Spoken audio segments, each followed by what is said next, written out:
Bapak, Ibu, saudara-saudari, dan anak-anakku yang terkasih di dalam Tuhan Yesus, Salam, selamat pagi, selamat berjumpa kembali dengan program Satu Hati, Sapaan Tuhan tiap pagi dari GKJ Condong Catur, yang pada pagi hari ini masuk pada edisi Senin 19 Desember 2022. Sebelum dimulai, mari kita berdoa terlebih dulu. Tuhan Allah Bapa kami dalam surga, terima kasih atas berkat-Mu sehingga pagi hari ini kami boleh bangun dari tempat peristirahatan kami dalam keadaan sehat.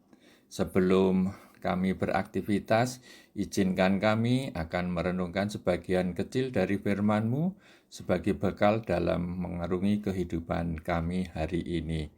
Mohon kiranya Tuhan menyertai kami sehingga kami boleh menerima dan menerapkan firman-Mu dengan baik.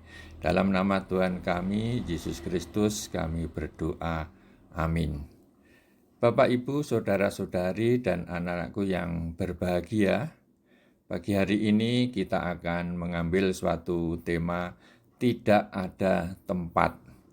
Dan firman Tuhan yang akan mendasari renungan kita hari ini diambil dari Lukas 2 ayat 6 dan 7.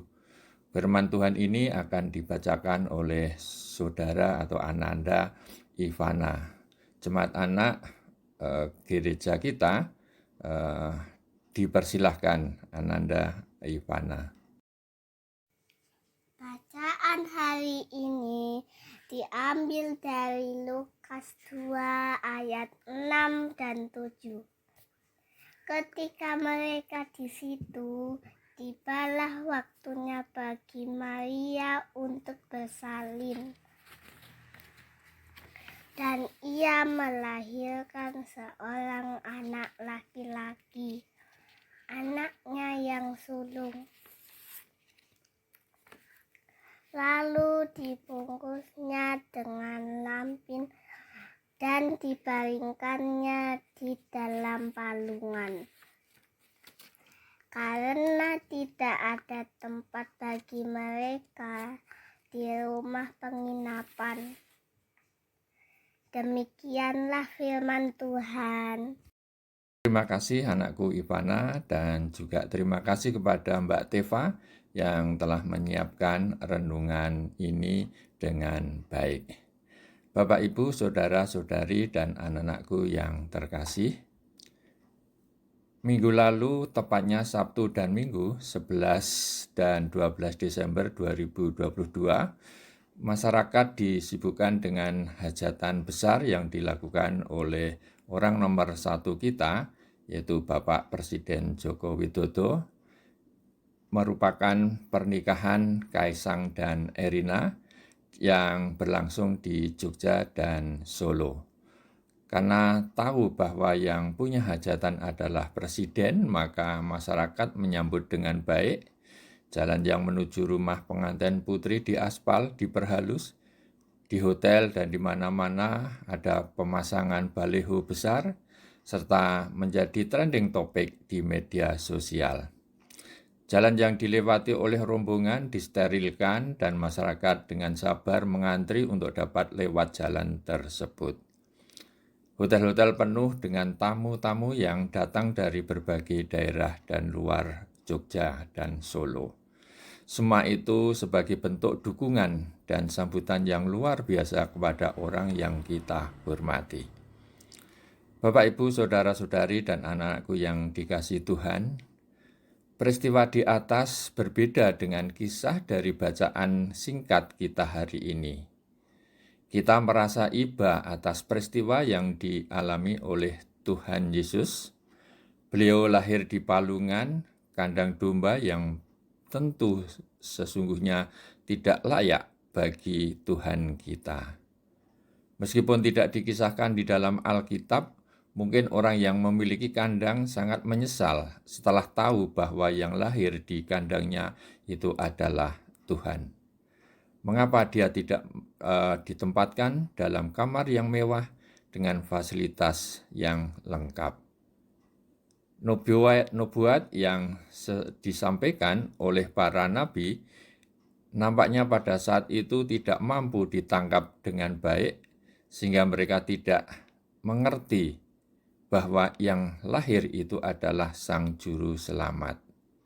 Coba kalau semua tahu, sudah diketahui sebelumnya siapa yang akan lahir di situ, maka pasti orang-orang akan berebut untuk terlibat di dalam mempersiapkan tempat dan menyambut dengan penuh sukacita. Bapak, Ibu, saudara-saudara, saudara anak-anakku yang terkasih, kita sudah tahu dan mari kita memberitahu kepada semua orang bahwa kita akan memperingati kelahiran Tuhan Yesus, Sang Raja dan Penebus kita pada tanggal 25 Desember mendatang. Sudah seharusnya ketika kita sudah tahu, maka kita mempersiapkan tempat yang layak dan nyaman bagi Tuhan. Saat ini, Bapak, Ibu, saudara-saudari, dan anakku yang berbahagia, Tuhan tidak memerlukan tempat lahir secara fisik berupa kamar VIP di rumah sakit mewah, tetapi Tuhan lebih membutuhkan hati kita. Mari kita mempersiapkan hati kita dengan baik, lemah lembut, dan penuh kasih untuk mengenang kehadiran Tuhan dalam hati kita, sehingga Tuhan merasa nyaman di dalam hidup kita dan di dalam hati kita. Dan lebih dari itu, tidak hanya menyenangkan hati Tuhan, tetapi ketika kita menempatkan Tuhan di dalam hati kita, kita akan merasakan kehadirannya dan membawa kedamaian. Kehidupan kita lebih tenang, lebih nyaman, dan lebih tentram. Kedamaian itu akan terpancar di dalam hidup kita yang nantinya juga dirasakan oleh sesama kita. Amin. Mari kita berdoa. Tuhan Allah Bapa kami yang di surga, terima kasih atas firman-Mu yang begitu indah hari ini. Mampukan kami untuk menyiapkan hati kita, untuk menyambut dan menempatkan Tuhan secara layak. Agar Tuhan nyaman dan sekaligus membawa kita ke dalam kehidupan yang penuh berkat dan penuh kedamaian di hari ini dan selama-lamanya. Dalam nama Tuhan kami, Yesus Kristus, kami berdoa dan bersyukur. Amin.